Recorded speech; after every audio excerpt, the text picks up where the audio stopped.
meeting of the Oshkosh Common Council. Would the city clerk please take the roll? Allison Osby, Here. Herman, Here. Pansky, Here. Krause, Here. Peck, Palmieri, Here. Cummings, Here. present 6. Would you please all stand while Councilmember Allison Osby leads us in the invocation, followed by the Pledge of Allegiance? As we gather tonight, we are grateful for the good things that have come to this city. May our decisions always be ones that are the well-being of all whom we govern. I pledge allegiance To the flag of the United States of America and to the republic for which it stands, one nation, under God, indivisible, with liberty and justice for all.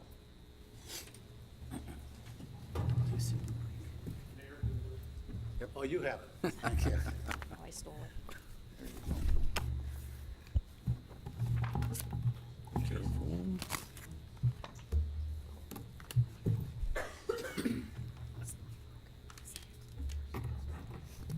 Thank you, students, very much. If you turn and face all those cameras, and mom and dad can probably see you on TV tonight if you edit it properly, correct?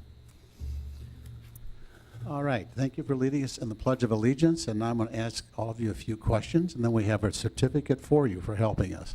So we'll start with you. My name is Gracie Jean Stainer. Age, you go to school, and your favorite subject. I am 11 years old. I go to Carl Trigger Elementary, and my favorite subject is math. Okay, thank you. I will need your name and age and where you go to school and your favorite subject. My name is Caitlin, and my age is 8, and I go to school at Carl Traeger Elementary, and my favorite subject is reading. Thank you. And now the same questions for you, and look at the cameras over there. My name is Olivia Rost. I am 11 years old. I go to school at Carl Traeger Elementary, middle school, and my favorite subject is art. Okay, thank you. And our last student? My name is Andrea Cardinal. I am 10 years old. I go to Carl Traeger Elementary, and my favorite subject is writing. Okay, thank you. How about a round of applause for our students?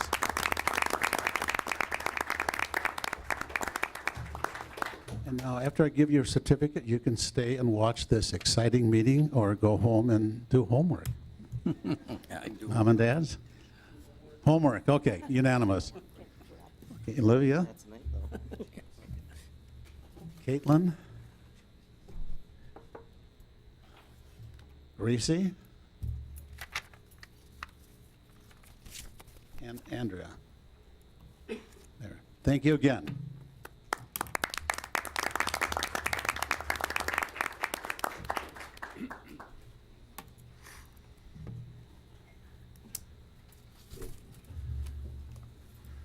Okay, next we have a introduction of a new city staff member, and we will ask City Attorney Lynn Lawrenson to do the honors.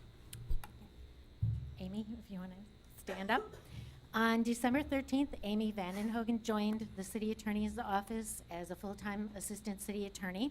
She's going to be taking over the prosecution responsibilities in the office and will be able to help us with other matters as well. Amy grew up in Appleton and went to Ripon College and law school in Madison. She's lived and worked as an attorney in Oshkosh for the past 7 years. She originally practiced with Young, Schuster, and Maslowski for 5 years and Caliber Law for the last 2 years. Wow. Congratulations. Welcome. Welcome. Welcome. Welcome.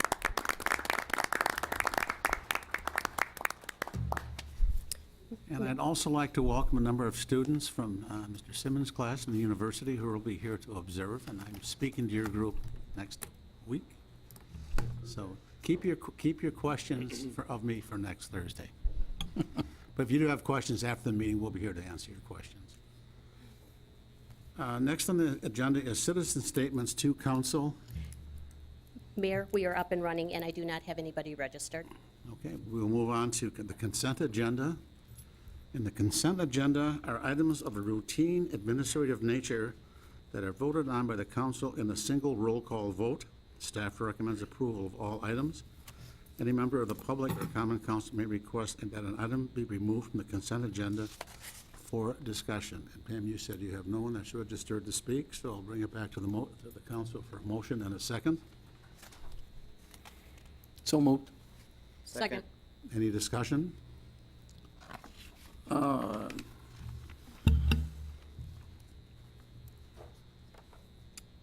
Mr. Herman?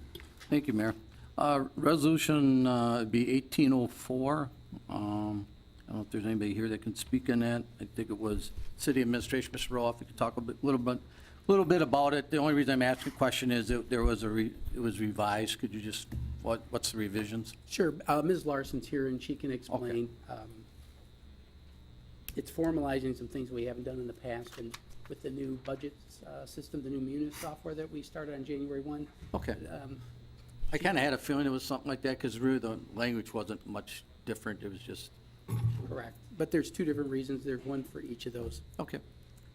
So this is something that, what we're doing is amending our original budget that was adopted. These items are fully funded.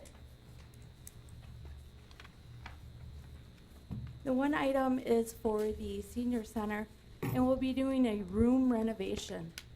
This is to enable expansion of existing programming. The other item is for the CDBG program. These are to utilize existing funds and new funds for the rehabilitation and down payment assistance. So these items traditionally have been spent for the CDBG in the past. However, the senior center was not an anticipated room renovation, but we do have available funding. Okay. Councilmember Palmieri? Yes, along those lines, Mr. Burrich or Mr. Davis, perhaps you could answer this. Specifically on the 800,000 of the housing that's anticipated for housing rehabilitation in 2018, besides down payments for owner and rental rehab, what else? Could you just give like a brief idea of what else we're intending for 2018 for that 800,000? I believe this includes any repayments from previous loans and mortgages that have been satisfied. So it's a repayment program, and that's hard to predict how much money will be coming in on an annual basis, but that is revolved into other owner rehab projects, down payments for owner assistance. We could even do rental rehabilitation as part of that program. It also, I believe, anticipates any kind of award from the federal government or CDBG funds for 2018, and that includes the entire list of CDBG activities. It includes the public services, the other items that are commonly listed in our block grant funds, but we didn't put it in the Munis budget the way it was supposed to have been done back in August. So we're doing that today. Okay, so then when it says that it's anticipated the city will complete 800,000 in housing rehab, you're talking about receiving, not necessarily us doing some activity? Oh, yes, we So plan that's on what I doing that was- that's what activity. I was referring Sorry, I misunderstood. Yes, we'll do as much as necessary as for the repayments, because we have to spend the repayments first, and then we can spend the new money that we get from block grant funds. So, back to my original question. In addition to providing down payment and owner rental rehab, is there anything else that we would be spending out of that 800,000 or activity-wise in completing in 2018? I can help Mr. Davis with that. So these monies are only limited to rehab and down payment assistance. Okay, So there is that's what- other funding for CDBG for other purposes. However, this pot is Is restricted. specifically designated for rehab and down payment assistance only. Okay, thank you. That's what I was just trying to get at. This isn't working. I see no other lights popping up, so would you please take the roll? Allison Osby, Aye. Herman, Aye. Yansky, Aye. Krausy, Aye. Palmieri, Aye. Cummings, Aye. carried 6. There were no items removed from the consent agenda, so we'll move to new ordinances. We have 6, and there will be no formal action taken on any of these items at this meeting. Ordinance 18-16, modify parking regulations on 9th Avenue. Pam, did anyone I have no one registered for that one. bring it back to the council for a motion and a second? No actions There's no action. I'm sorry, I just said that. on that one. All right, we have ordinance 18-17 and ordinance -18, which are both similar. A couple of procedural guidelines. For those speaking to these ordinances, either from the public or the council, we are not here to discuss the pros and cons of marijuana, nor are we here to discuss the legalization of marijuana. We are to address only those items on the ordinances. So is everyone clear on that? Mr. Deputy Mayor, did you want to do something with? I'm going to refer to Councilmember Krause. I'm going to move to Withdraw. withdraw amendment ordinance 18-18, the $200 one, and move forward the 18-17 one with council discussion for modification of that ordinance. And questions for Chief Smith, who's not here. Second. He's here. Oh, he's here. Okay. Perfect. He was hiding. We have a motion and a second to remove this ordinance from the agenda. So we need to vote on that. That's right. All right. That's right. Could we, before we do that, there's 2 different ordinances here. For the city attorney, go over the 2 different ordinances. I guess that would be appropriate because we were looking at possibly withdrawing one of the ordinances. So could you go with 18-17 and kind of just give a brief explanation of what that amend penalties for possession of marijuana and adults compared to ordinance 18-18? Okay. These both came out of the last council meeting, and I gotta figure out which one is which. Second one was Tom's, 200. Okay. So the first one came from a suggestion from Councilmember Krause, or a direction from Councilmember Krause, and I believe maybe other council members as well, to reduce the fine for a first offense to $50 for possession where the amount possessed is equal to or less than 7 grams, and $150 for a first offense of possession where the amount possessed is greater than 7 grams, but less than or equal to 28 grams.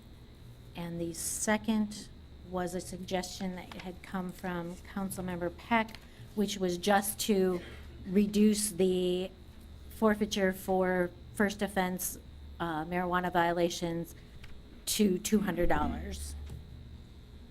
Okay. Which And number the is that? second, the second one did not have like Tiers. There are no tiers? tiers, no. Like 0.7 or, okay. So it's just possession. The second one is just possession with a fine of $200 plus court costs. Correct. That is 18-18, correct? Correct. Correct. I just had questions on modifications of what we could modify them. That's why I wanted to ask Chief Smith a couple questions about that. But to clarify, you want to remove number 21, item 18-18, is that the one you want to remove? At this point, yeah. Okay. I know the concern was how to weigh the marijuana, and if it's in pure form, just plant form, or even like a rolled cigarette, obviously it's easier to weigh than, say, if it would be in a brownie or some other edible or thing. Is there a way to do an ordinance where we just have the ordinance at the tiers with pure marijuana and the rolled cigarettes compared to a brownie? Because I agree with you. You can't possibly know how much marijuana would be in a brownie or in whatever they put it in. Is that possible? I would have to defer to the city attorney on whether or not that's possible. Prosecution would fall to her, and the elements of that crime would have to be proved by the city attorney. And I just had think one we follow. could do, certainly, we could weigh plant material. Yeah. We 'Cause it can't wouldn't be weigh f- an edible. Yeah, it wouldn't be fair to weigh an edible, because obviously it'd be way over, and then it would be a felony. You know, over the 25 grams, which is allowed under the ordinance currently. Well, when you introduce weight into the ordinance, part of the burden that the city will have is because of the weight requirements, having a two-tiered weight requirement, we'll have to prove it's 7 grams or less, as the ordinance is written, or we'll have to prove that it's 8 grams to 25 grams, as the ordinance is written.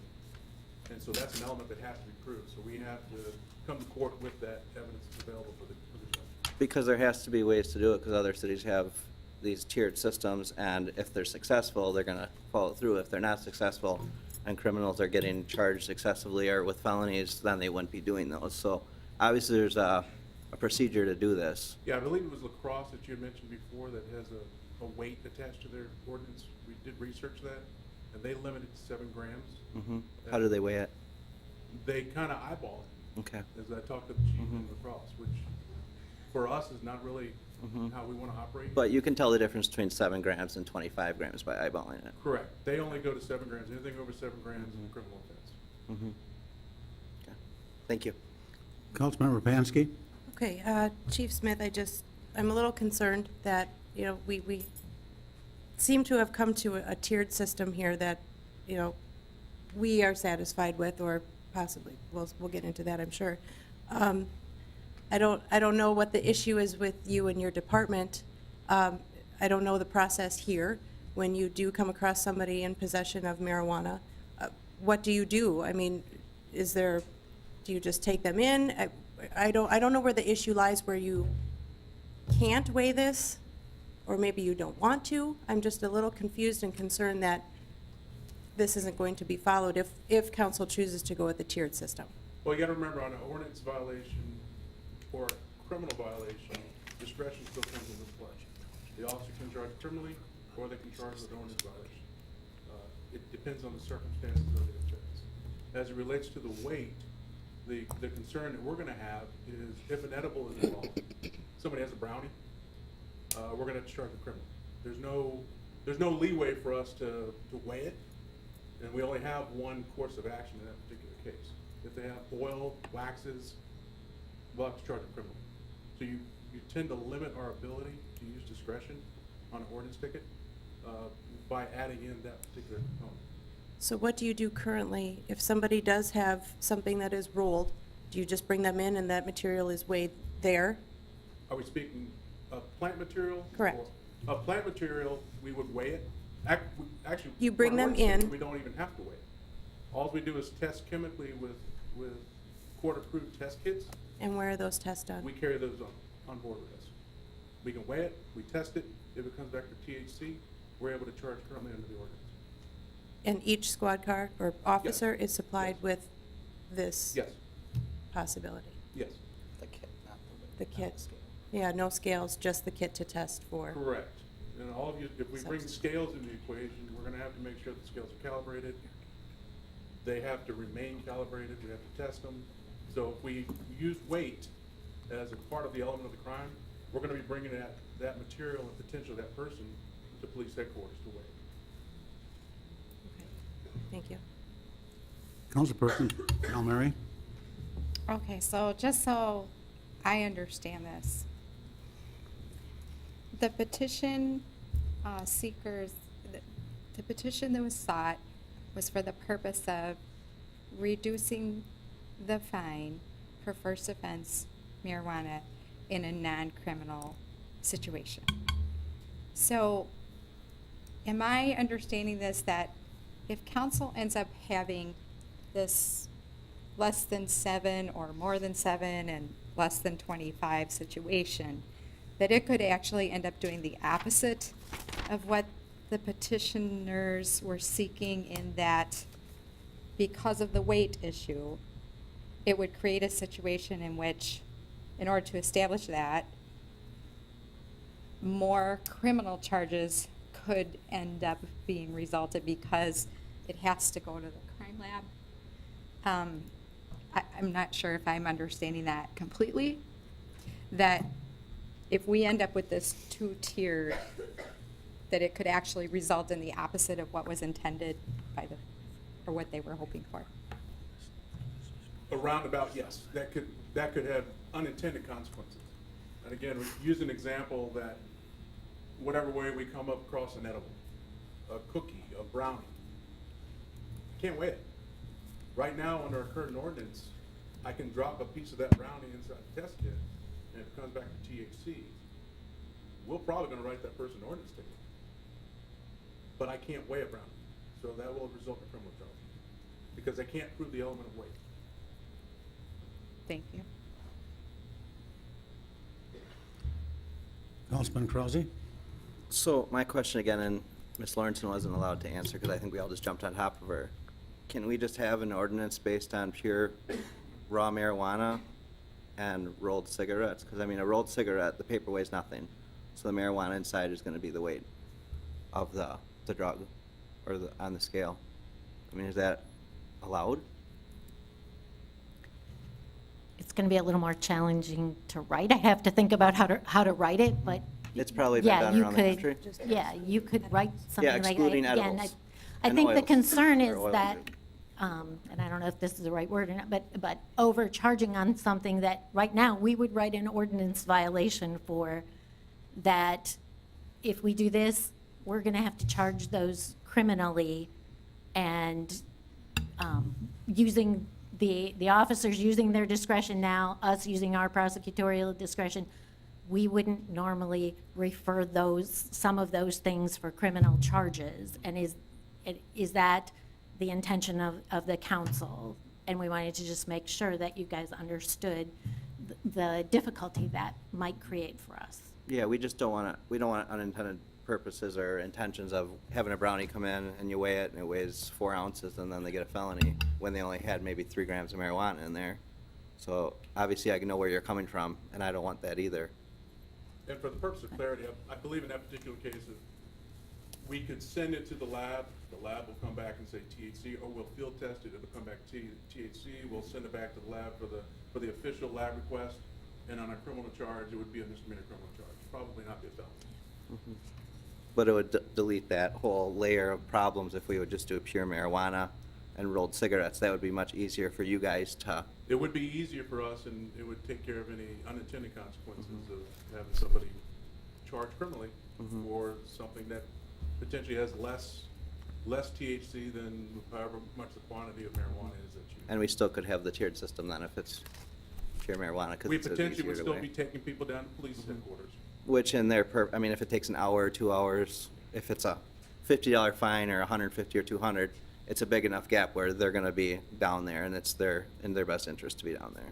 That's how I would look at my personal opinion. And the officer will still have the discretion to charge criminally based on circumstances. Sure. But we would just be giving you that tool to use at Yes. your discretion. Yes. Okay, thank you.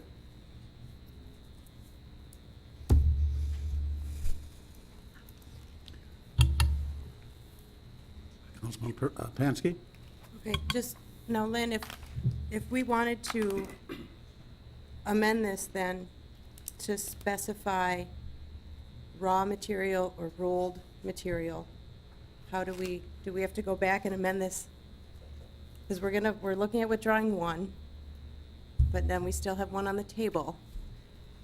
Do you need time to make sure that we can do this? Can we move forward with specifying? This is actually on first reading tonight, and you Right, but I want to haven't make even taken sure- the public comment, so I guess at this point, it's not even, No, but Okay. I just want to make sure that this is something that we can do by specifying that we're looking at the raw material or rolled material.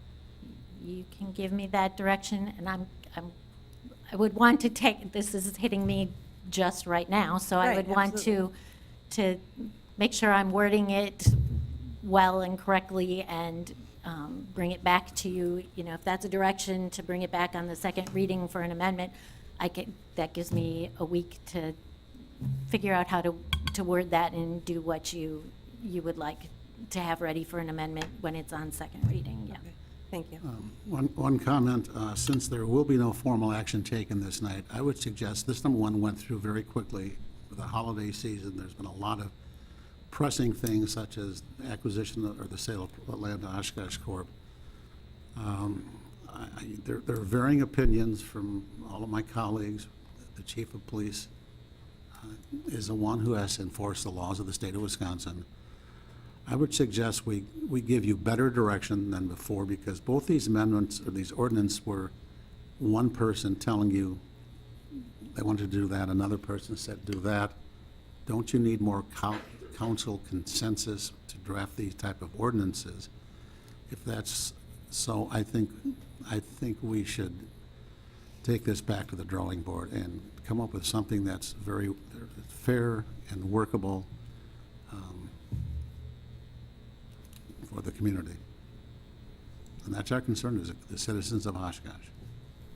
So I don't know how others of you feel about this, but I think there's too many conflicting comments and thoughts. We're kind of catching you a bit off of guard. There's ramifications. And you'll have your turn. Does that make sense? I think I'm next, right? I just had a question. Can we just leave both of them on for the next meeting in 2 weeks? And can we amend one of them to a certain dollar amount in 2 weeks and vote on that? Yeah, that would be So I what think we would should just normally leave- yeah. happen, because they're both on first reading. I mean, Councilman Peck's not here to vote, and he's worth voting on such a big issue like this, so maybe just hold it off for 2 weeks, and we'll make a motion to amend one of these in 2 weeks and vote on it then. That's my opinion. Councilperson Pansky? I would agree with Councilmember Krause that we have it on the agenda. I would like it to stay on the agenda. I don't think there's any real issue with bringing it back, keeping it on and working with what we have. I think we've come too far. As you can see in the audience, we have quite a number of people who took the time to come down here today and support this issue, and I don't think we need to bring it back to the drawing board. I would like to see it on the agenda, and I think it's our job now to give you the direction that you need to make sure that this goes through at the next meeting. And then we can check on to see if it's legal to just use the pure marijuana for the tiered system. Correct? I mean, we can check on that? Yes. Okay, thank you. Deputy Mayor Herman? I just want to make one comment to council members. We have two ordinances in front of us. We can't pass both ordinances. They're conflicting ordinances. One is $50 fine plus court costs based on a two-tier system. The other ordinance, 18-18, is a $200 fine plus court costs with no tier system. So moving both of these ordinances forward, we're going to be in the same situation we are right now. We can't approve both of them. So we really need to make a decision tonight and direction to the city attorney, which ordinance do we want to go with? And then we can let citizens speak on it, because then we'll be moving it forward to take action. But at this point, we're not taking action on these ordinances. Mr. Councilmember Krause wanted to remove ordinance -18-18. I think we should take a vote on that. Do we want to remove that one and go forward with 18-17 with language changes? Or do we want to remove 18-17 and move forward with ordinance 18-18? I think that's the answer for tonight, and that would give the city attorney the direction that she needs to move forward. Plus, council has gotten information from both the chief of police and from the city attorney that they don't recommend a two-tier system because it hampers our police officers. It makes it much more difficult. It isn't accomplishing, I don't believe, what the folks that wanted the ordinance amended. And it also, there was a lot of talk that it would free up our officers. Now it sounds like a two-tier system could put our officers off the streets for 2 to 3 hours testing things. Is that what we want our officers to be doing? I don't think so. Simple possession is simple possession. It's an ordinance violation. If we want to reduce the fine, that's what we should do and move forward. There's other, police officers don't make a decision to make an arrest based on the fine. They take an oath of office to uphold the law, whatever that law is that we approve as an ordinance, and state statute, they don't have any control over the fines. We do, they don't, but they have to work with what we give them. So I do think we need to make a decision tonight. Either we move forward with 18-17 with changes, or we go with 18-18 and make a decision, first reading tonight, and vote on it at the next council meeting on the 23rd. I agree. Councilmember Palmieri? You stole my thunder. No, sorry. I agree in part with this because it seems like we would be doing a disservice to all those people that did sign this petition that were aiming to seek to reduce the fine as it currently is written.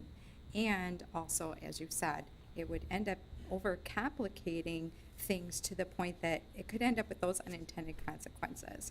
So I would be in favor of removing 18-17, and then if we want to amend the dollar amount on 18 and have this a simplified version, I would be in support of that. Because I think it would meet the objectives of the people who signed the petition, as well as keeping things in a more efficient flow on the legal end of things. Councilman Krause?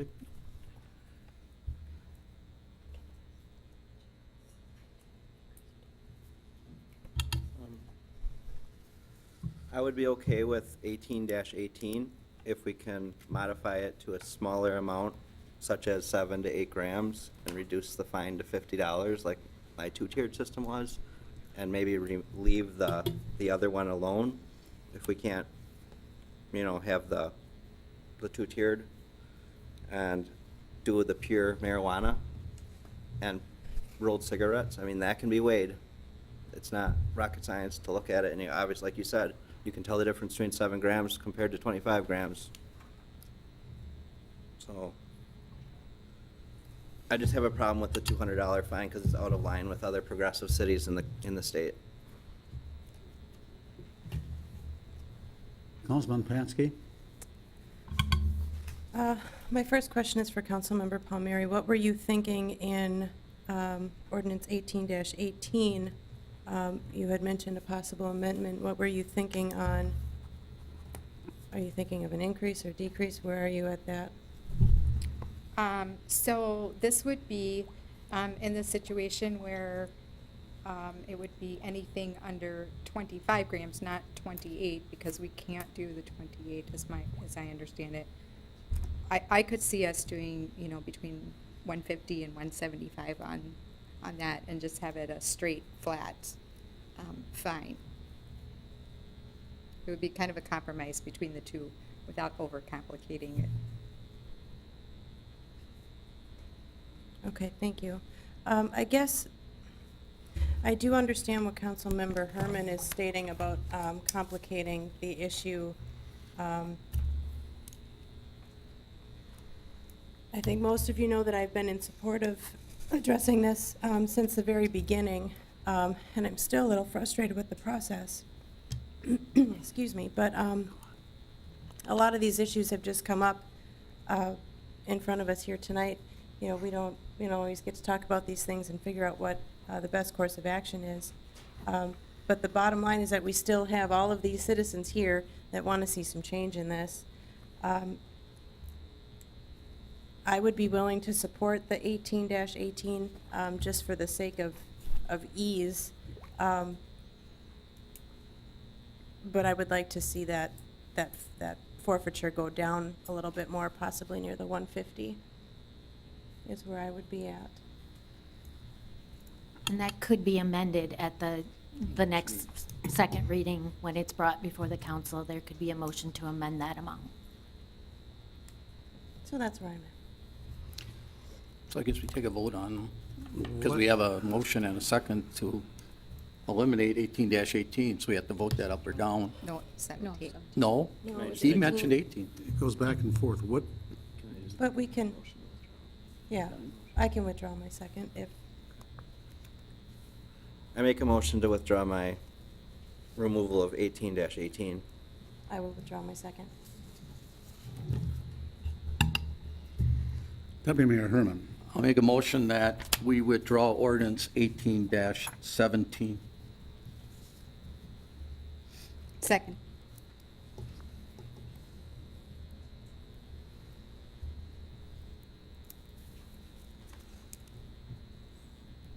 So which are we withdrawing? If it goes through, we get 18,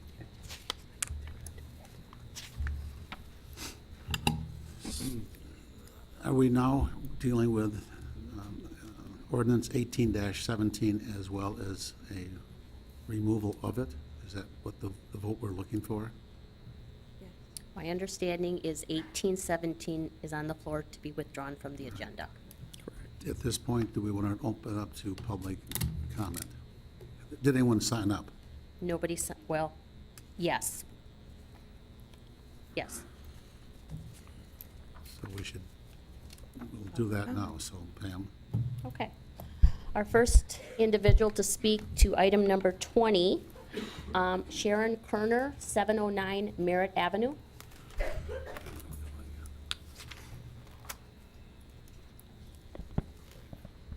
Good evening.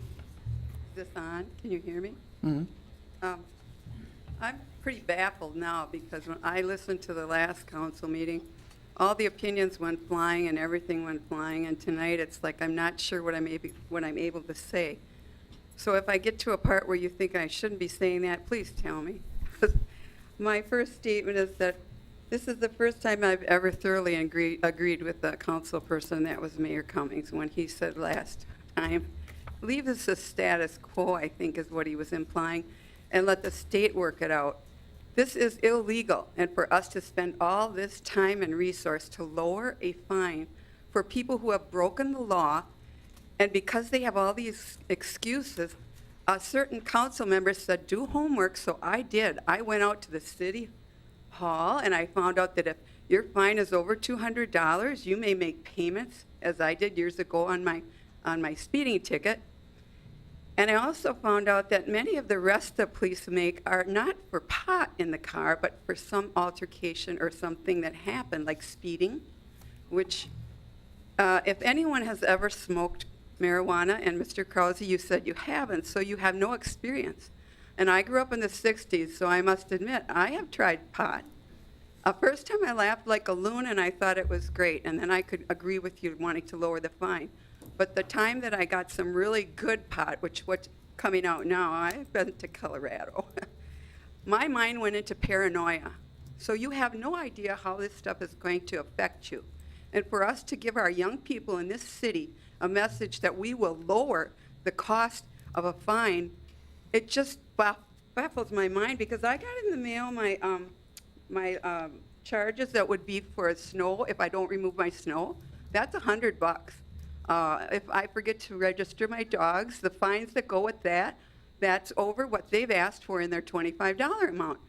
So I'm not going to run around and get petitions that say, let's change all these rules, let's change these ordinances and make it smaller. So I really resent that we're wasting time when we have better things to do to help this city grow. I mean, I bought tickets over at the Herd just to try to promote that so that we will have a wonderful city here.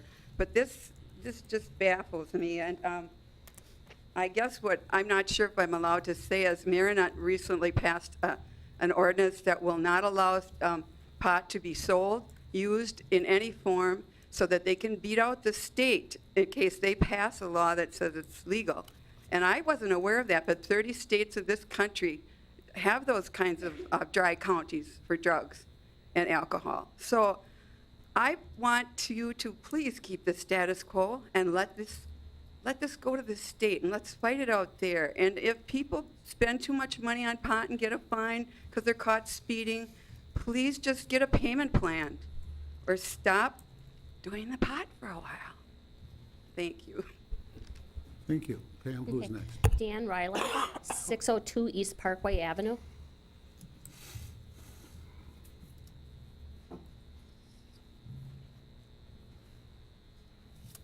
Good evening. I ran into a Viking fan.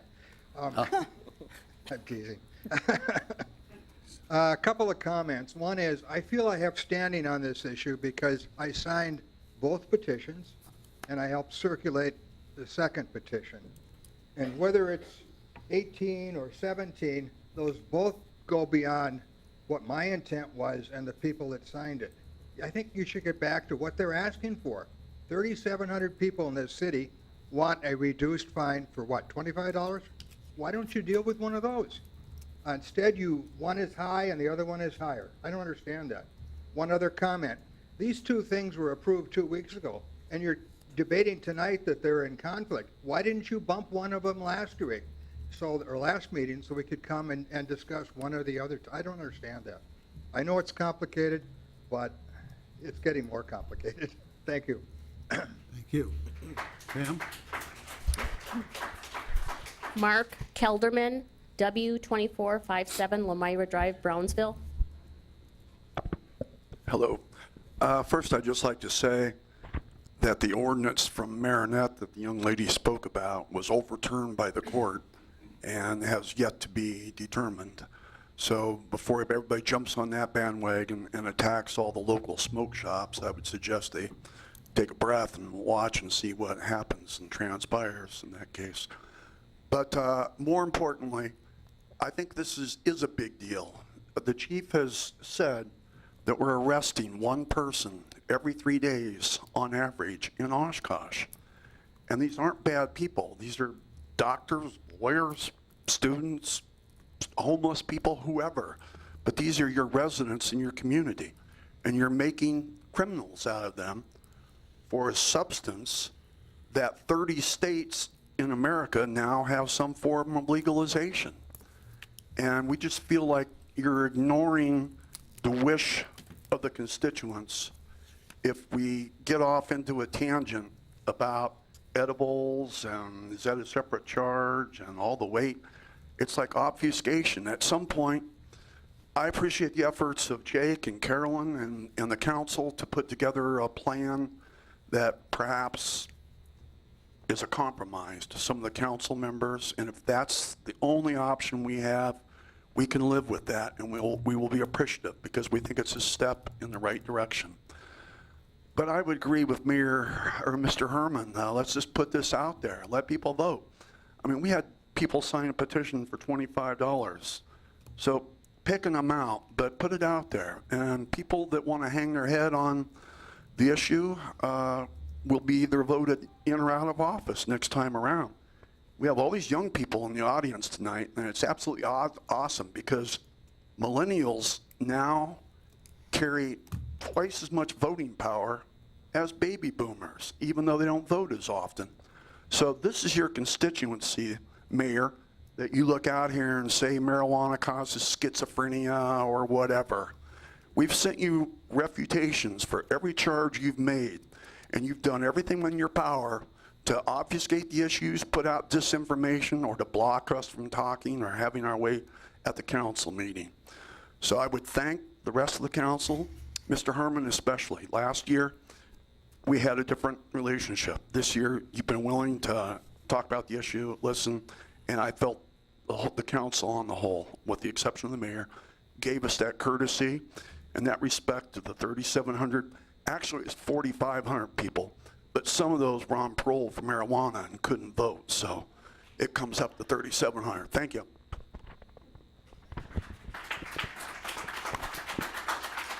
I believe the officer made it clear we want no demonstration or clapping or foot stomping during meetings. This is a business meeting.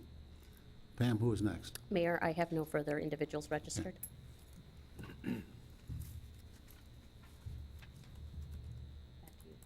Back to me. So we have a motion and a second to remove ordinance 18-17. Correct.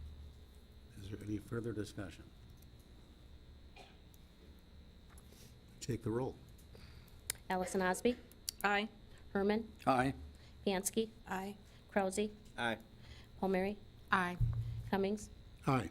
Carried 6. Now that brings us back to ordinance 18-18. And would you, I guess, the city attorney kind of, what is the direction you are looking for the consensus from the council. It will just come forward on second reading if someone would like to make an amendment and wants some assistance with how to word that or deal with that. We would be happy to help you get in touch with our office. But it'll stay as As you it sent stands it. right now, it would, It the stays- ordinance would reduce the forfeiture for a first offense for marijuana possession to $200 plus costs. And we can amend that at the next meeting. and Correct. vote on it at that time. Okay, moving on to ordinance, is everyone clear on this? Public, Well, we have people to speak on Yeah, this is there one as well, public Mr. comment? Mayor. Don't we have- But we're not taking No, I we have took, not. we're not taking action on it, There's so. no action on it. 17 we did, so they can speak on it. Taking action. So public comment is ended. There isn't any, because we're not taking action. Moving on to People ordinance, sign up for 18? I'm sorry. Did we have people sign up for public comment on 18? No, we did not. Okay, thank you.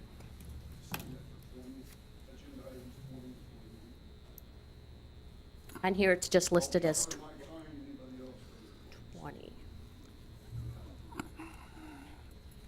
ordinance 18-19. Authorize the chief of police and/or director of transportation to establish temporary speed limits for special events. Did anyone sign up for that, Pam? I have no one registered. Okay, bring it back to the council for a motion and a second. No action. Oh, I'm sorry. Ordinance 18-20, create Premier Economic Development District / Sawdust District. Did anyone want to speak to that? I have no one registered. All right. Moving on to ordinance -18-21, approve zone change from suburban mixed-use district, in parens SMU, to suburban mixed-use district with plan development overlay, in parens SMU-PD, close parens, 2130 through 2150 South Washburn Street. Plan Commission recommends approval. And very quickly, for those in the audience, that is the property owned by Fox World Travel on the Washburn. Did anyone sign up for that? I have no one registered. All right, bring it back to the council for a motion and a second. That's also a first reading. That's the first reading. Okay.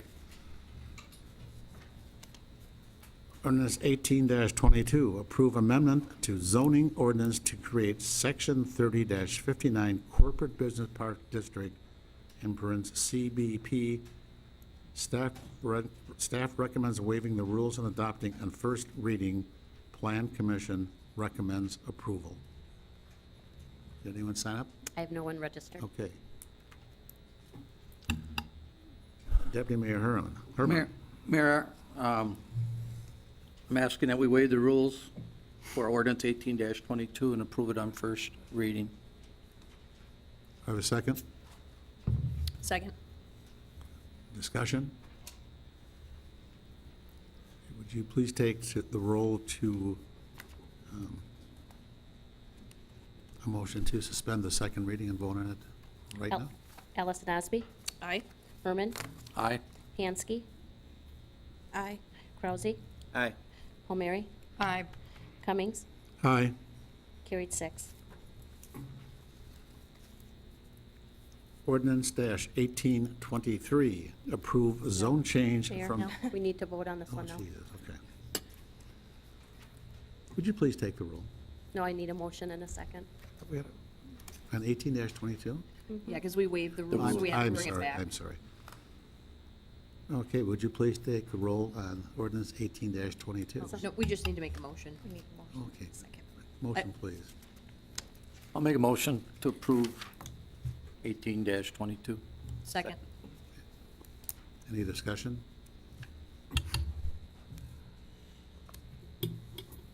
Councilmember Pansky.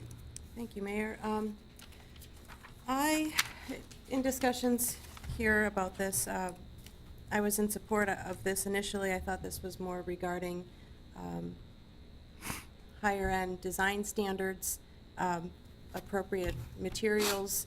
I was a little shocked when I read that we were also going to exclude certain types of stores, such as tobacco and paraphernalia shops, adult use and adult bookstores, tattoo parlors, car washes, body piercing studios. I just have a hard time supporting this when we are excluding specific types of businesses. I believe that those businesses can exist in this specific area if they fall under those updated design standards and appropriate materials, so I will not be supporting this evening. Thank you. Councilperson Palmieri. Yes, I just wanted to get a little bit of clarification on, let's see, it would be section 30-59, A on the intent and that, language. The district is intended to accommodate high-quality corporate business and office uses with supportive retail, and I just wanted for someone to just give a little explanation for our public what supportive retail means when it comes to that. And it kind of relates a little bit to what Ms. Pansky was saying, you know, where's the distinction between what's supportive and what's not supportive retail? Well, when we look at when we were drawing the district and we looked at other similar districts in other communities where you might have a core area of a business park, which is where your jobs and high-paying jobs are, things like that. Generally around those areas, you'll have businesses like restaurants, gyms, things like that. That's what we're getting at. We're saying with this district, you're going to have as a permitted use, you have offices and professional services, which are those core uses that can generally locate as a permitted use without any other reviews, except in this district, they're all PDs, so everything's going to come through anyhow. But then you have the permitted conditional uses, which is that list. Those are those things that are normally associated with people that might be going out on break, want to go get a cup of coffee, want to go, there might be a tailor there, or personal services like that. So we put those in there as conditional uses, so we can review them under the auspices of the conditional use standards of the district. And some of those that are more, so we'll review it as a conditional use. The prohibited uses we put in there, we listened to some concerns at the Plan Commission. We put those prohibited uses because some of those uses were things that were uses that they didn't think added to that quality kind of office environment. And we've seen this happen before out by the Southwest Industrial Park when they're proposing to move some of those adult uses when Supreme Video was going to move to the south side. There was a whole backlash when they're going to locate them in a certain area because there's concerns from the corporate clients, especially when they're bringing in corporate clients into the area. When you see uses potentially like vape shops, adult uses like adult bookstores, those are things that cause some concern to the in-urban areas. So that's why. Okay, so kind of back to the supportive retail then. So then if we say that principal use by right would include, I think we had gas station in there, right? Principal use is permitted as a conditional use. Right, okay. So then, I guess if we're allowing, because this is auto-centric development, right? That we would also have potentially an allowance for a gas station. Why would we disallow a car wash? That was just some of the concerns that we had heard at the Plan Commission. That the ordinance that moved forward was an ordinance that moved forward after several workshops and discussions with the Plan Commission. That's what we all or the Plan Commission all kind of agreed on. You could strike that as a use in that area, but we were trying to. I can't remember the specific discussion. It was all. We were discussing the ordinance. So it's a little subjective, right? There's no doubt. In terms of what supportive retail is. Okay. Well, I don't know if I think the types of supportive uses, what's appropriate as a type of supportive use. When we get into the adult uses, you could Lulus, those locally undesirable land uses. Sure, you could say like an adult, like a strip club, things like that. Those are things that would you want a use like that in that particular area? There are areas where they can locate, but in this area where we're trying to create a specific type of neighborhood environment revolving around that anchor business in there, being Oshkosh Corporation. We looked at some of the uses and said that some of the uses are more appropriate. We do this all the time. We do this with virtually all of our zoning district. We look at it and say these uses are appropriate, these other uses are not appropriate. Thank you. One comment, because I'm on the Plan Commission, the goal is really, this is a gateway. This is our first chance to really do a gateway correctly for the city. Over the years, we've had comments about certain gateways of the city, Jackson Drive, 9th, too many power lines, and so we're trying to really establish a very high standard for a gateway coming into the city, and hopefully this will be a template as we start to rehab and so forth, other gateways to improve the appearance as you enter into the city. But it's our first chance to really kind of start with a clean slate. Mr. Rowland. Well, I just wanted to add, I watched some of the discussion at the Plan Commission. I believe the answer to your question regarding car washes, typically that's a noise issue. Car washes typically have a greater congregation of vehicles, and the dryer units, the noise they cause are typically something that is less desirable than a gas station that doesn't have that. So that's typically what you have. Now, with that said, there's a car wash over there already, but that's Yeah, so how obviously. does that work? Well, that's gonna be a non-conforming use. So. Legal non-conforming. A legal non-conforming use until such time as they do something different. Okay, I see no other council members wishing to speak. Would you please take the roll? Ellison Osby, Aye. Herman, Aye. Piansky, No. Krause, Aye. Palmieri, Aye. Cummings, Aye. carried 5-1.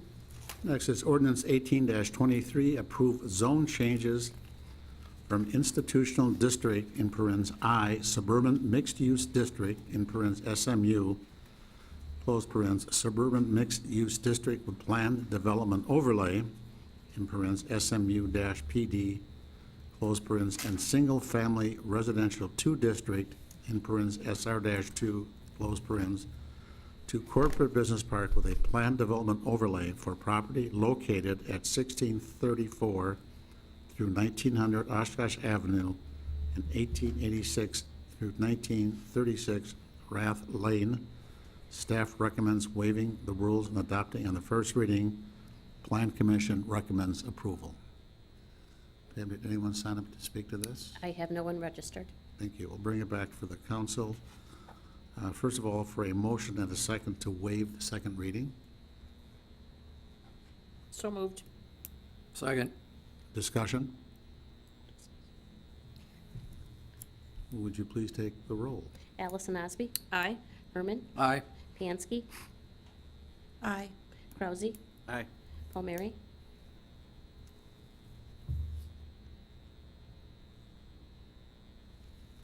Aye. Cummings, Aye. carried 6. We have waived the need for a second reading, so we'll now, I need a motion and a second for ordinance 18-23. So moved. Second. Deputy Mayor Herman.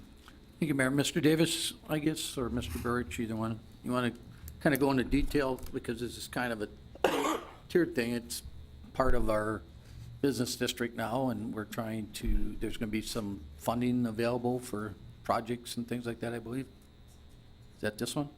No, this is Just a the zoning rezoning. change at this point. What this does is applies that district that we just created to those parcels described, and that's basically the Oshkosh Corporation parcel and the Oshkosh Avenue frontage parcels Okay. as well. All those requirements are now being applied to those specific parcels. Do we have a map we can show everybody? Might That be- would be helpful. Do we have anything on?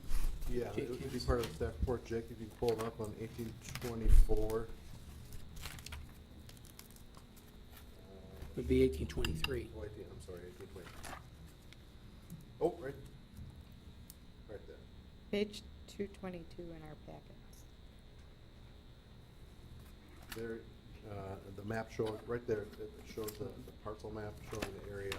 The subject site around the portion of the Lakeshore Municipal Golf Course, and then you can see the broader corridor along Oshkosh Ave running from I-41 on the west all the way down to there's 2 houses that remain out of the district that are next to Mary Jewel Park, so it's that broader corridor. Yeah, down to Westfield extended, basically. One of the things I thought it was appropriate to point out, because discussion's been held about Lakeshore Golf Course, the only portion of Lakeshore Golf Course that's going to be rezoned is the portion that is proposed to be sold to Oshkosh Corporation. The balance of the land at Lakeshore is going to remain in its current zoning, pending land use issues regarding the Parks Advisory Board making a recommendation to the council. Okay. Okay, seeing no other council member wishing to speak to this ordinance, would you please take the roll? Allison Osby, Aye. Herman, Aye. Pansky,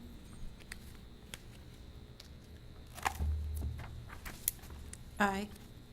Krause, Aye. Palmieri, Aye. Cummings, Aye. carried 6.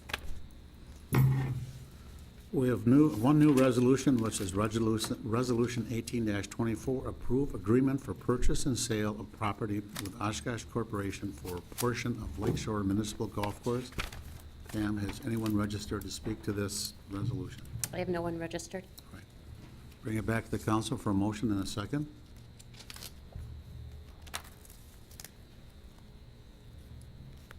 So moved. Second. Discussion?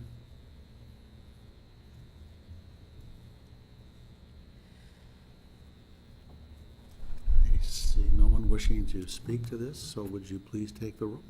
Allison Osby, Aye. Herman, Aye. Pansky, Aye. Krause, Present. Palmieri, Aye. Cummings, Aye. carried 5, 1 present. We're at the point of council discussion, direction of the city manager in future agenda items. There's a joint workshop with Traffic Review Board and Planning Commission to discuss Oshkosh Avenue Traffic Impact Study on January 30th at 5:30. Does that work for everyone? Just so council knows, we will have the minute we get the traffic review, the firm we've hired to do that, we'll provide that to council in advance of that meeting, so you have time to absorb that and see what the different recommendations are going to be. Okay, B is joint meeting with Oshkosh Area School Board, January 31st. And here it says 6 PM, City Hall, room 404, but I believe the time has been changed to 5:30. Got moved to 6, right? It was originally scheduled for 5:30, Oh, no, but it it's moved been to moved 6. to 6. Okay. And the item, the only item we have on the agenda at this time is the discussion of transportation for students. That was an issue that was brought up a few weeks ago by some residents. The Esther Group was here making a presentation about that. That's the only thing I have. If there's anything else, we certainly have one more council meeting between now and this meeting, so if you have any suggestions or thoughts on items you want to add to the agenda, let us know. But that's, right now, that transportation issue is the only thing we have. Councilperson Palmieri. Just along those lines, I noticed on the calendar this week, League of Women Voters is presenting tomorrow a luncheon speaker regarding that topic, if anybody's interested, Primos. Okay, thank you. Next, we're asked to give direction to staff relating to Court Street reconstruction. So I see Mr. Robbie and Mr. Goldie here.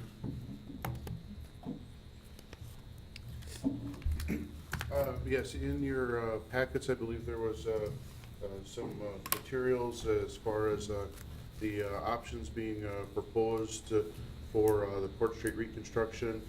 As you may recall, Court Street is in the 2018 CAP to be reconstructed from CP Avenue to Washington Avenue. It will be done in conjunction with Otter Avenue and Washington Avenue.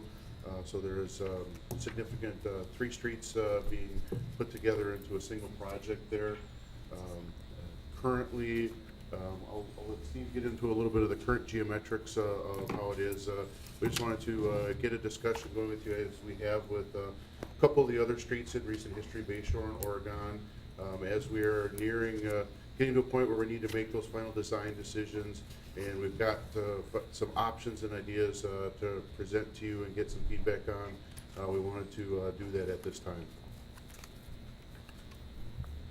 Good evening. Court Street, as James mentioned, is scheduled for reconstruction. It is varying in width right now between the blocks of CP and Washington.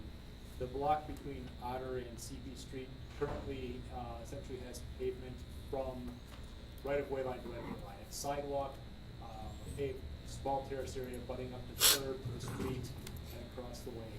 The pavement is rough, the right-of-way is 80 feet wide. There are over, I believe it's around 55 to 60 feet of pavement in that area. It's wide enough to accommodate angled parking on both sides under its current configuration. You only allowed on one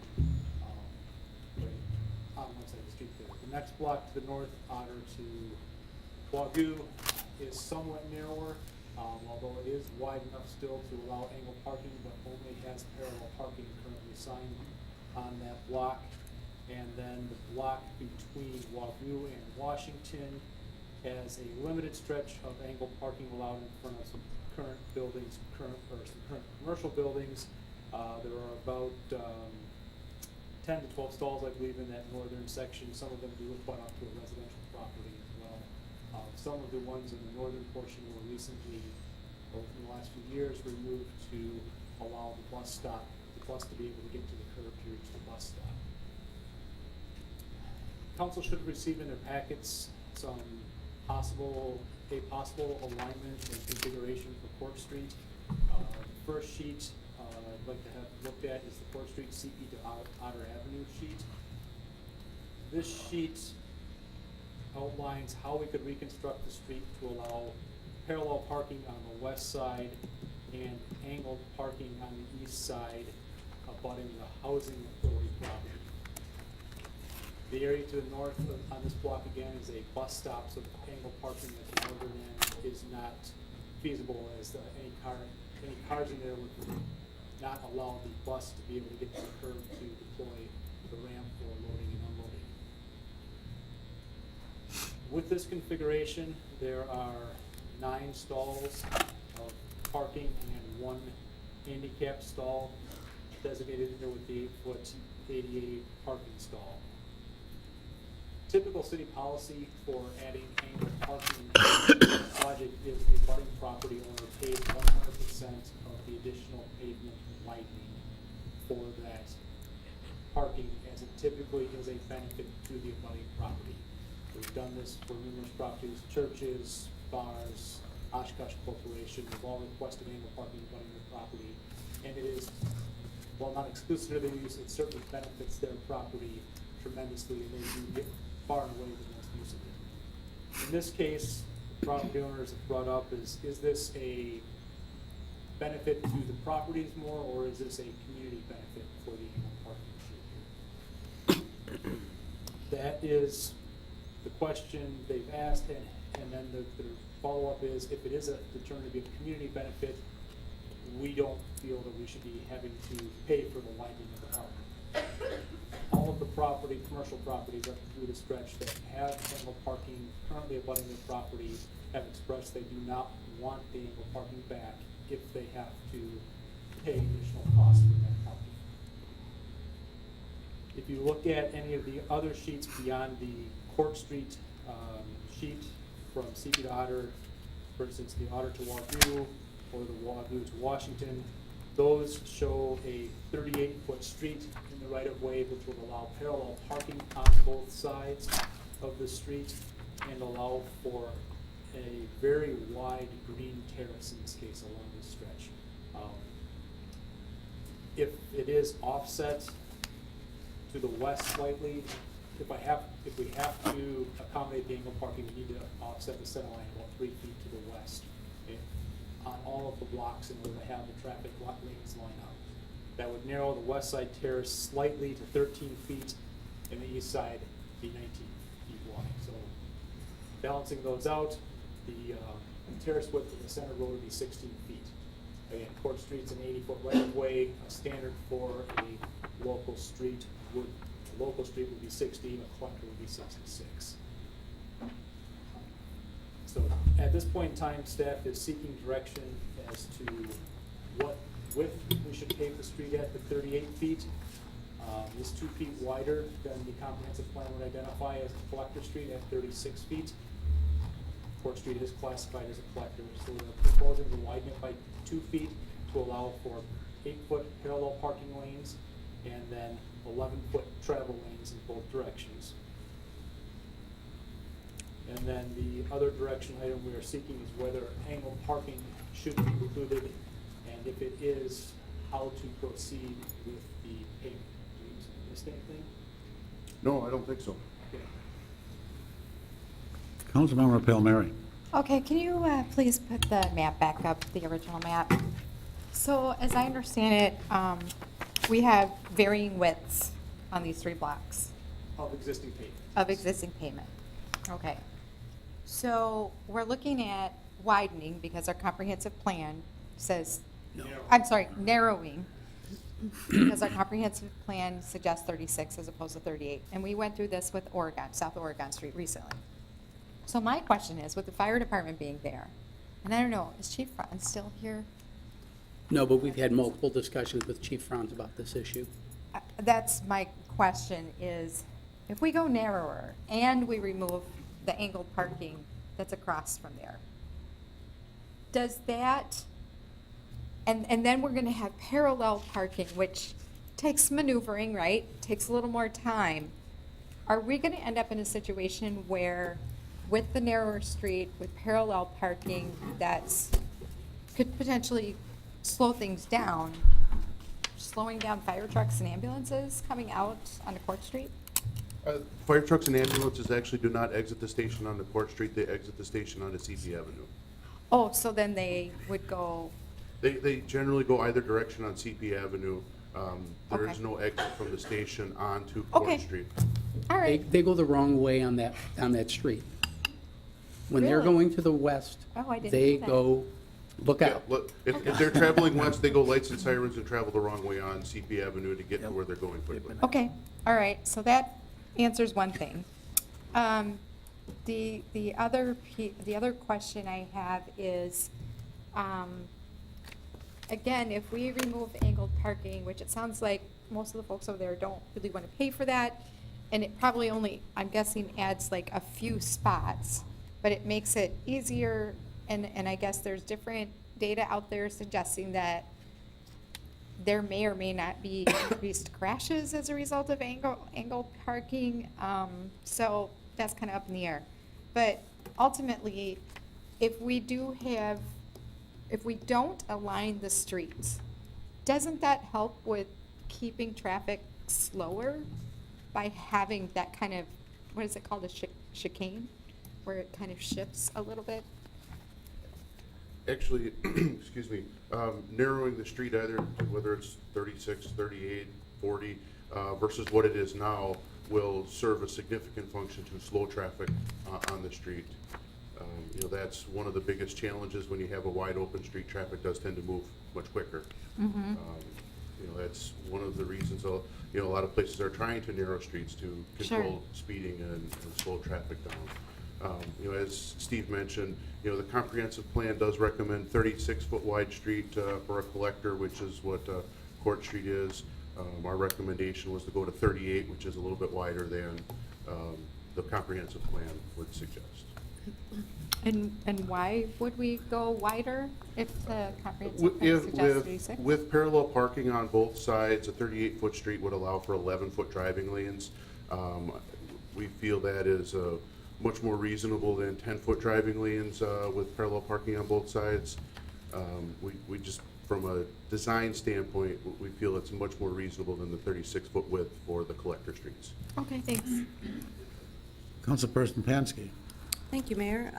I'll just make it short and sweet. I do support the 38 feet width. I think that makes sense in the event of parallel parking. I think that's a great idea.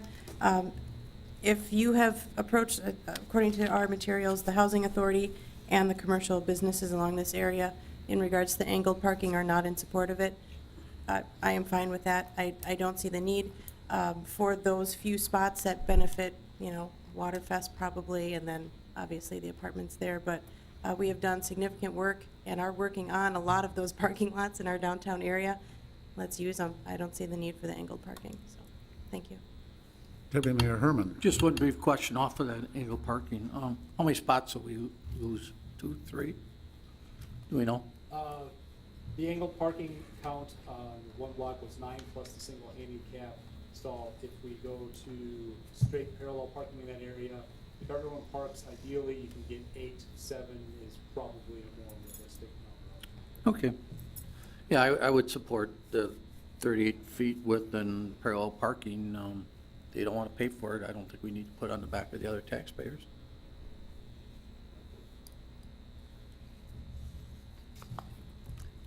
That's generally what we were looking for. Now staff will start designing the street, so when it comes and when we do the special assessment hearing, everybody will know it'll be 38 feet. And So we're all on the same page, 38 feet parallel Agreed. parking, right? Very good. That is a Thank you. consensus. Thank you. Just clarifying. Thank you. And moving on to the direction of the city manager on implementing boards and commissions' study findings. Thank you, Mr. Mayor. A few months ago, I'd given you results of the survey that was done with the boards and commissions, council, and staff. I've summarized these findings in the sheet that's in your packet tonight to show you the areas where there was more of a larger majority, 60% or more, one way or the other. I draw these to your attention, and I separated council just so you had an idea of where council was necessarily on this issue. You may or may not have reflected the thoughts of the entire respondent group, and I thought it was important to point that out if there was a variance from that. But some of the larger ones that got some agreement, and generally if there's disagreement, that means status quo is preferred. I'm not really going to get into those with the all respondents because we don't need to really discuss status quo as much. Certainly, the parking utility and the traffic review advisory board was discussed a lot. You'll see that mentioned twice. One of the suggestions was to fold those two groups in with the transit committee, and one was just to fold those two together. Both the parking utility and the traffic review advisory board have met, and it seems like they're comfortable joining those two groups together. And that one got 87% favorable response. The other one was in the 60s, so clearly that one was much more desirable. So I point that one out to you. Restructuring the long-range finance committee as an ad hoc committee was interesting because, as I pointed out earlier, all the respondents agreed to that with a 69%, but there was one group that didn't agree with that, and that was the council. And the council was 60% disagreement. So I point that out because that was one where there was a clear divide. And since the council's ultimately making the call, that's something that you may want to think about. And I know that's been discussed at different levels, but the council certainly has their opinions on that and where they want to go with that. The other one, the rental housing committee, I put out a survey question that talked about consolidating rental housing with Equal Opportunity Housing Commission. City attorney took to look at that a little stronger, and even though there's a great deal of agreement on that, the Equal Housing Opportunity Commission is more of a hearing group, and the Rental Housing Committee, it's not specifically an advocacy group, but it certainly has an advocacy role. They are somewhat in conflict with one another, so we're backing off on that recommendation, even though there's a good deal of support, just because the concern could be that if you brought them together, they could in one meeting be an advocacy group and another time be supposed to be an impartial arbiter. I think you need to keep those groups separate, and that was the city attorney's observation on that one. The other one that was there that got a good deal of response was the Grand Opera House Advisory Board folding into the Landmarks Commission. There was a discussion about perhaps adding the what was it, the other one, the Arts and Beautification, but that only with council got a good deal of support. The group as a whole didn't see that. So the Grand Opera House Advisory Board, and Mr. Urban did disclose this information to the Grand Opera House Advisory Board. A little reluctant because they've been around for a very long time, but I think they understand those things. And then Bike and Ped with another board or commission, there was agreement. About 2/3 of the group felt consolidating with another board or commission. But necessarily which one, That's really the tough one. There's a little bit of planning with that one, and there's also a little bit of transportation. So I point that out, not to steer you one way or another, but to point out there's kind of a dilemma there. Those are the 5 general types of issues, and you can see where council was, and I'm just adding that for your comparison purposes, because that's where you were. Not all the council members, I believe 5 of 7 of you responded, which is why you're getting multiples of 20% in that group. But so you get a rough idea. If it says 60%, that means 3 out of 5. So take that with a grain of salt. But I certainly wanted to point those out. With terms ending in April and May, I think we need to make a plan if we're going to do any of these. It appears as though the Parking Utility and Traffic Review Advisory Board might be one, the Grand Opera House folding in the landmarks might be another. The other ones, I don't know if there's total consensus on those, but appreciate any direction you can give me on those.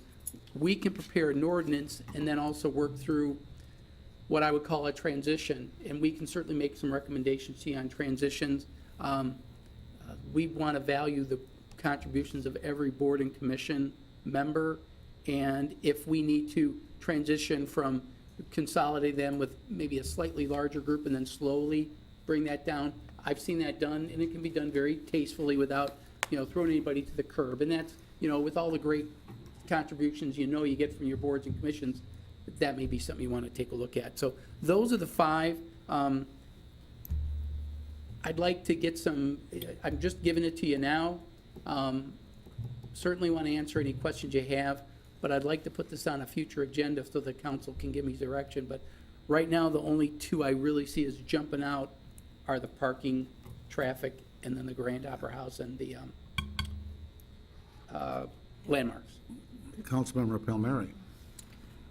So having been on the parking utility board, and we've not met nearly as much as we were when we were addressing the parking plan, the consultant study with Walker, I guess I would defer to Ms. Pansky about bike and ped and whether or not it may be appropriate to combine that with traffic, or I'm trying to think. It wouldn't necessarily be a transit thing, so I guess, is that something that you would see a problem with, putting bike and ped with traffic advisory, since they tend to share the road? I would not recommend that, no. No, Bike and Ped has plenty to do on their own. We have events on our own that we hold by Gosh. We have, we're doing our plan right now, but we have enough on our plate. I don't think that we necessarily need to go in on another group. We are fine as a freestanding committee, in my opinion.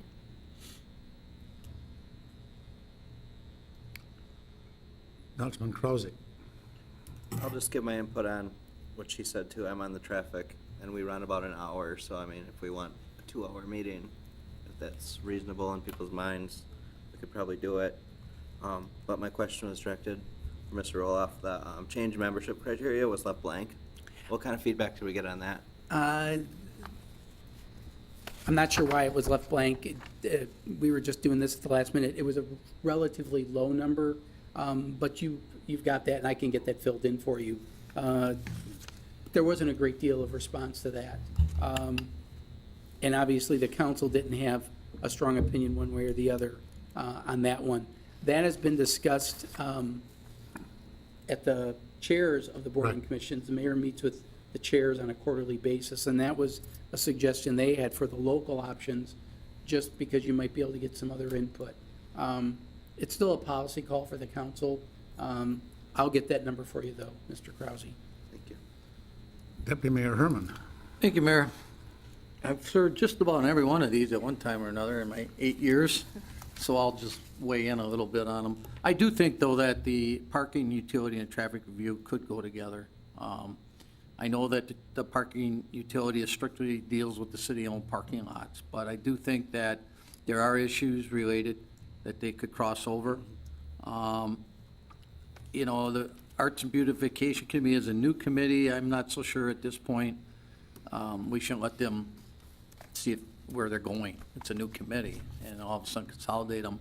I have not served on that one. Or the Grand Opera House Board or the landmarks, but I think there was consensus, the mayor and I talked once, I think that the Grand Opera House, because the Opera House itself is under the commissions, under the landmarks, having been approved by them. So I think that those two working together with an older building would be good. I agree that the long-range finance should stay in alone and be how it is. I think it's working very well. Since that committee's been formed and with council members' input on that board, it brought some very good policies and procedures forward to the council that's been approved. So I think that they should continue in the direction they're going.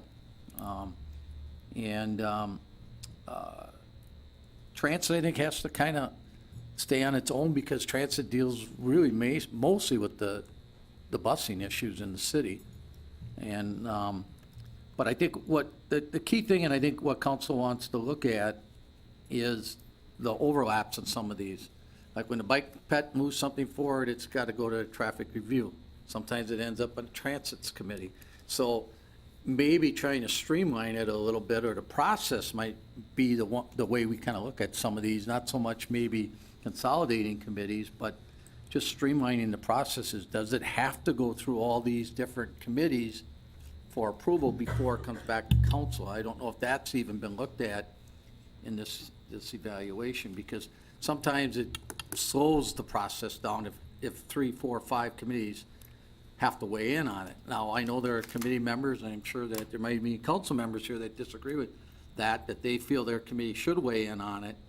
But I'm just wondering if maybe the streamlining of the process might also make these committees more effective. That wasn't the scope of the work. I understand that. And there's a variety of opinions on that, I can tell you from talking to various council members. And my only comment is the one I usually make is my 30-second commercial. There are always openings on all of the 20 boards and commissions.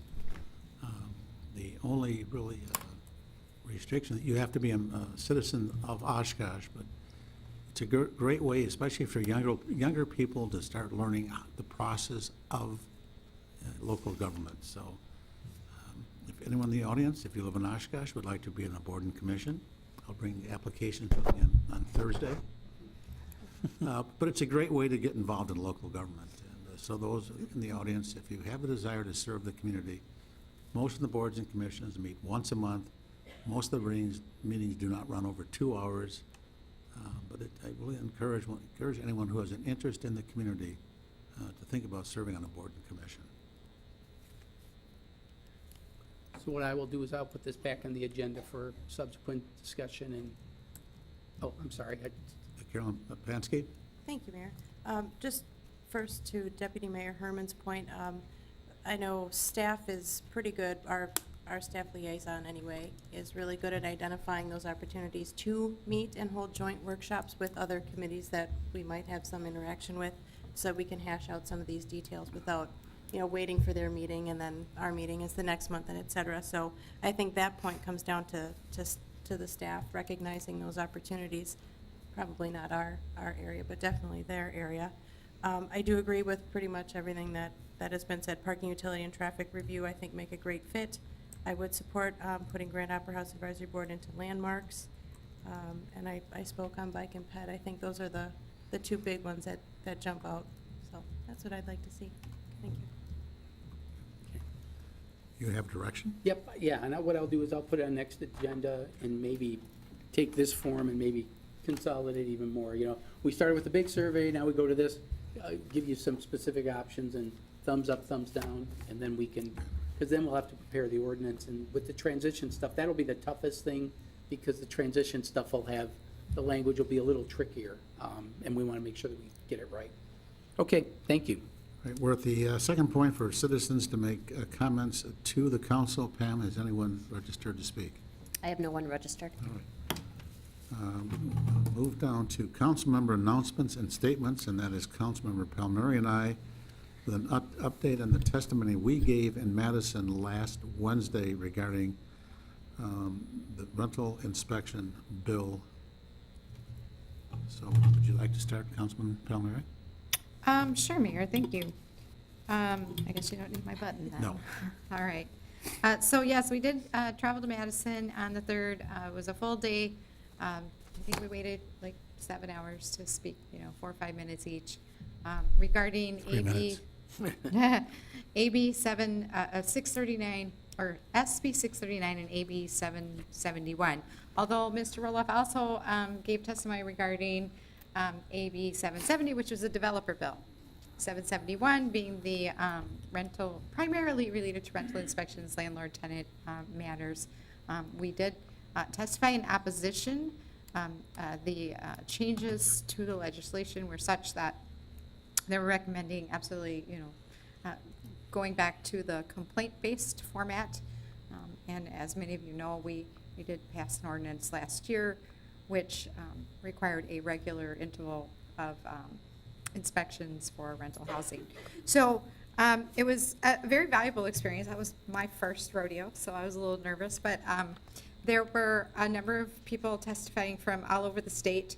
It was interesting to hear from many other cities that are experiencing. It is not just Oshkosh that is dealing with this, and the variety and the diversity in which they have chosen to address it.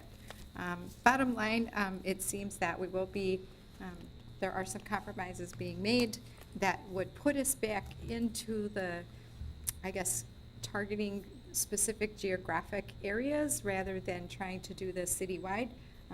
I guess it's still kind of up for finalization, but that's kind of a summary.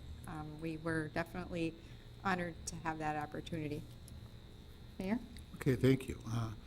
I've been down there a few other times testifying, and I've learned to take a couple of candy bars with me for nourishment, because we did sit over 6 hours waiting to testify, but it was a good cross-section of people. There were people there from Turtle Lake, Wisconsin, which is, if you don't know where Turtle Lake is, it's about 4 hours northwest of Madison, and one of their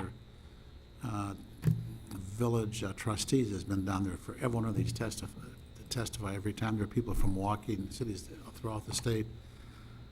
And I think regardless of the size of the community, we all have the same problem. We're dealing with a lot of unsafe, unsanitary housing conditions. And everyone testified, give us local control, allow us to correct and fix our own problems. You can't do a one-size-fits-all. And that seems to be kind of the attitude in Madison about a lot of stuff. But I think we were encouraged, Laurie and Mark and the people from the league, that they are listening. Assemblyman Brooks, who is the author of the bill, was very receptive to what we all were saying. So we were very encouraged, and glad we invested the time on behalf of the community to drive down to Madison. So, Mark, you were there. Is there anything that we missed, or? I think it's important to point out that the original legislation was very bad, and we're hopeful that these amendments will be received by the committee and forwarded. And that's really the trick. We just don't know that yet. So I remain optimistic, just like the mayor explained. Trust but verify. We're going to have to make sure that we keep our eyes on this throughout the process to make sure that some of the things we would like to achieve, as the mayor mentioned, get done. I think it was also important, Councilmember Palmieri didn't give herself enough credit for one of the points that she raised during her presentation. The mayor's and mine were more on the administrative policy side, and Councilmember Palmieri really focused on the tenant perspective on that, which I thought added an element, because there were absolutely no tenants that provided testimony. So it was totally lacking in that regard. There were landlord groups that were there. In fact, there were local landlords there.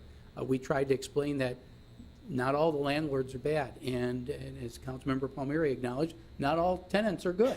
I mean, there is an issue that we have to work through, but we're going to be better off if we can get some of these solutions done at the local level rather than having them dictated by the state. And the version looks like it's given us a little more flexibility to designate which areas we want to do, and I think they were very receptive to our checklist, because it was all health and safety oriented. There were all these fears that people are going to start doing an archery on the color of your exterior paint, and that's not what we're about. We're about health and safety, and I think that was a very compelling case that we made as well. All right, thank you. Next, it is time for the city manager to make his announcements and any statements. Thank you, Mr. Mayor. A couple items. One, I'm going to ask Deputy Mayor Herman maybe to help add a little bit of perspective. As of January 1, we contracted with a company called Palco. It's actually a company that is based right here in Wisconsin, in the Madison area.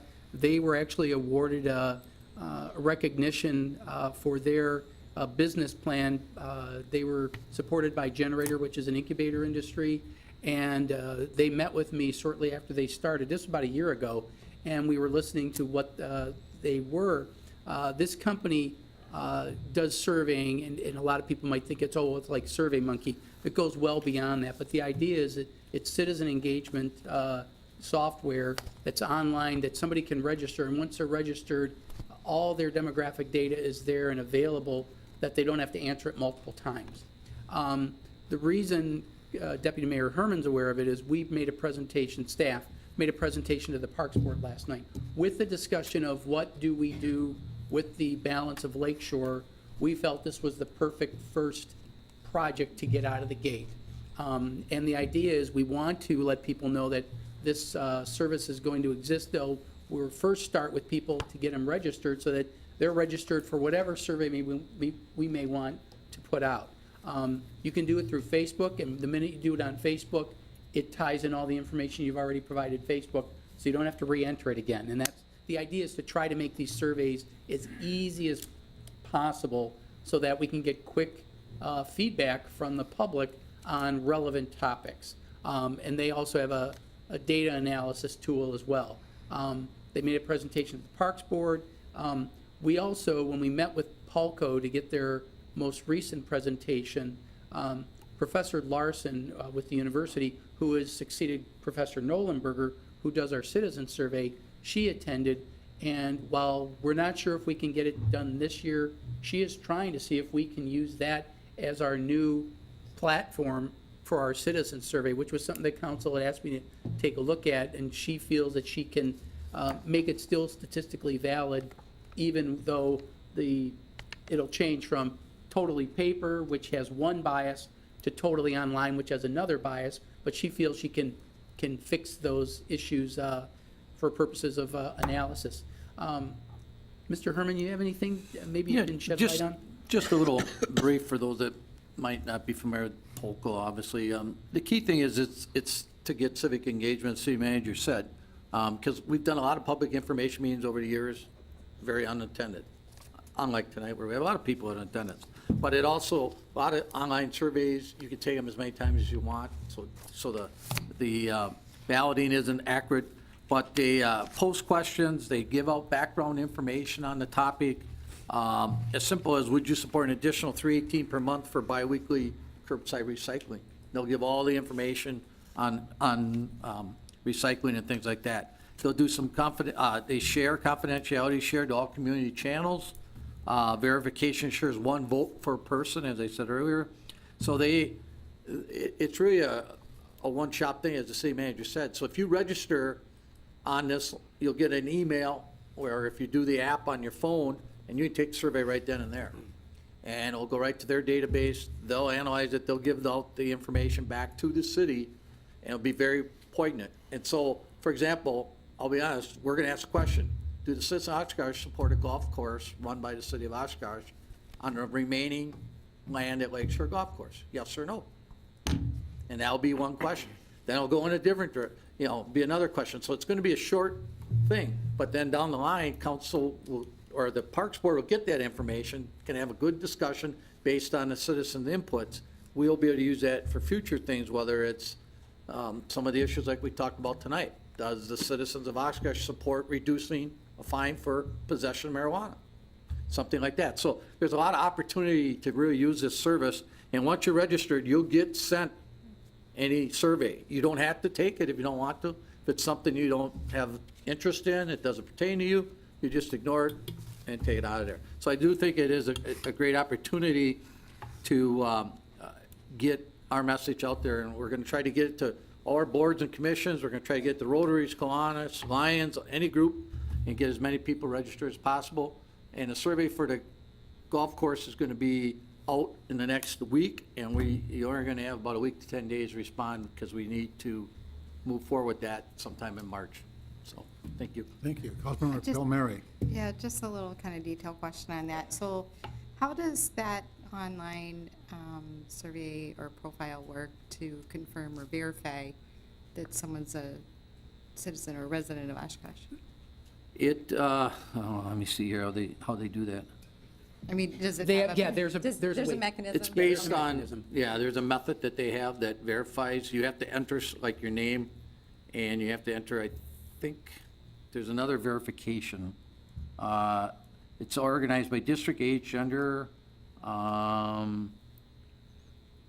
They went through a lot of detail, techno-geek detail, to explain how they can geo-verify that it's a resident or a non-resident, so that we'll be able to do that, and whether it's regardless of the topic. So that was real important, also to make sure that nobody votes twice, those types of things. So Sure. it's just those different mechanisms to make sure to. Okay. Because obviously, that whole, those issues are key to validity. Let me, to her question, how do you verify? When a user responds, we let them know that we will not share their individual data with the municipality or any third party.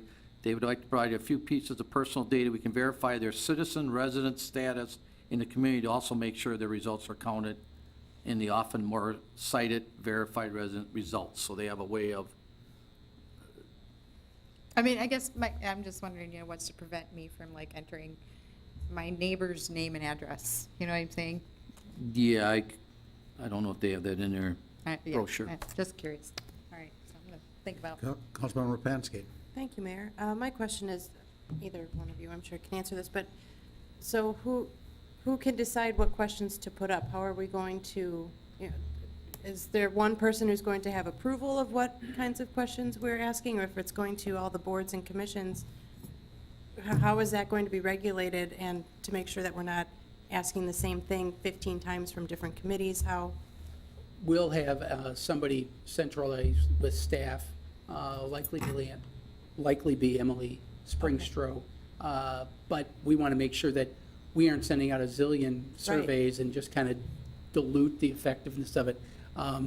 So we're going to be working on those. We just know that we wanted to get it out for the golf course issue. And we still have to work on some of those procedures and everything. They obviously have other municipal clients, and we're going to reach out to them.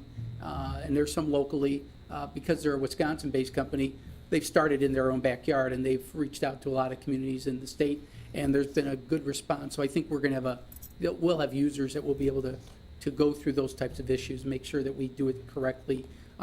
But if a board or commission would like some input on things, I think it would be appropriate to honor that request, making sure that the questions are worded so that they're not very leading, that they get some validity to them. But I see this as an opportunity for council, and so give this one some thought. As we're doing strategic planning, before we do strategic planning, hey, public, what do you think about some of these issues? What would you like us to look at? And then when we get together, survey says, boom, there's all this wonderful data that we can talk about. So we'll work through those issues, but I think you hit the nail on the head. We need to identify how we do it judiciously so we don't over-survey, because then you get just the opposite. Everybody gets burned out because you become junk mail. And my second question with that is, do the results then go just back to that one person, or can you assign people that get the results as they come in, or do you wait until the survey's closed? Like, how I do believe we you could compile close the the survey, information? and I think we would just, And we if it was a can- board or commission, we'd give it to them. If it's but you want to tell people what the results are, because it feeds their And desire to quickly. participate again. And so I think that's really important, that it's citizen engagement software. If we're not telling the citizens survey says, and the results, then. It should be public. I mean, Right. it should be transparent. The more we tell people. Now, like with the citizen survey, for example, we'd wait for the students to do their analysis and their final report, but the information we'd share that information in the survey as well. Neat.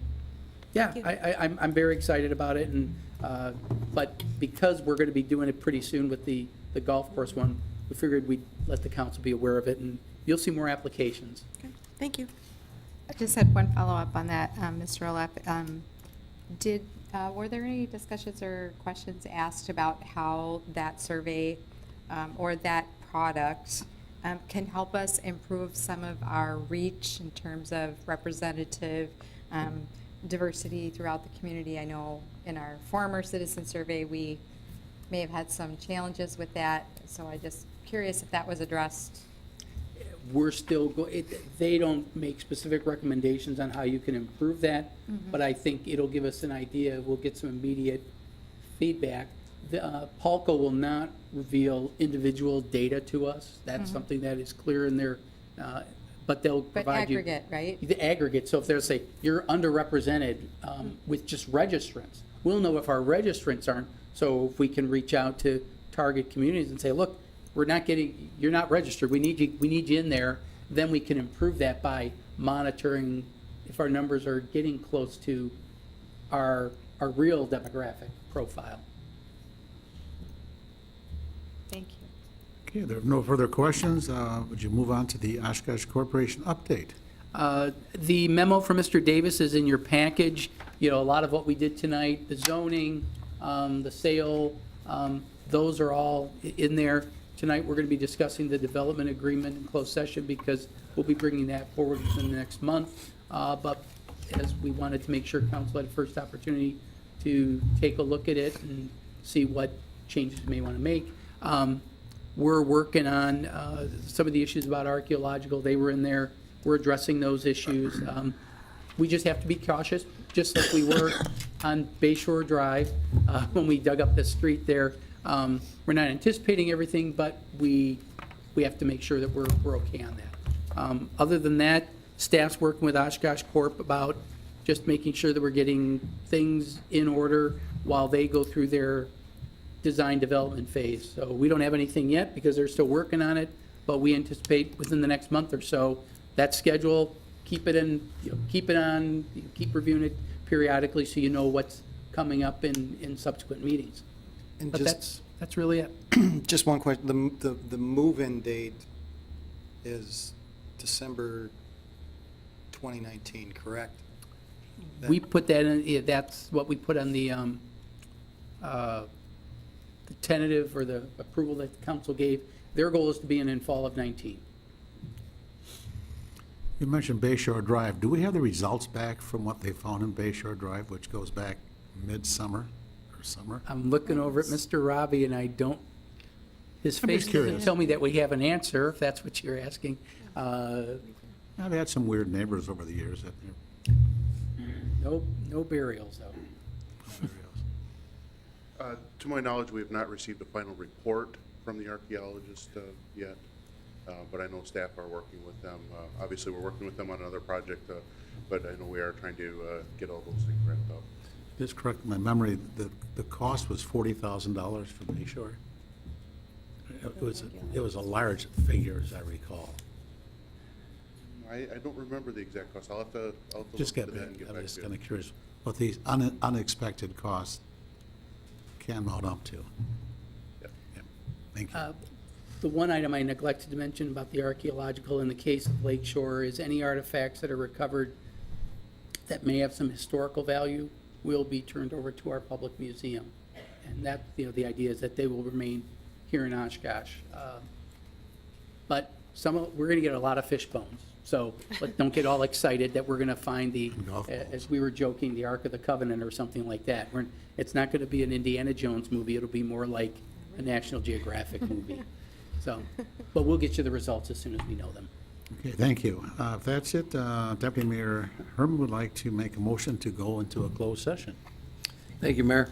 I move that following the adjournment of this meeting, the council may convene in a closed session pursuant to section 19.85, parent 1, parent E of the Wisconsin State Statutes to discuss bargaining options, strategies, parameters, and terms related to the negotiation of an agreement with Oshkosh Corporation for the development of a portion of Lakeshore Municipal Golf Course and to discuss bargaining options strategy, parameters, and terms to the potential purchase of property near the intersection of Oshkosh Ave and Sawyer Street, where competitive bargaining reasons require a closed session.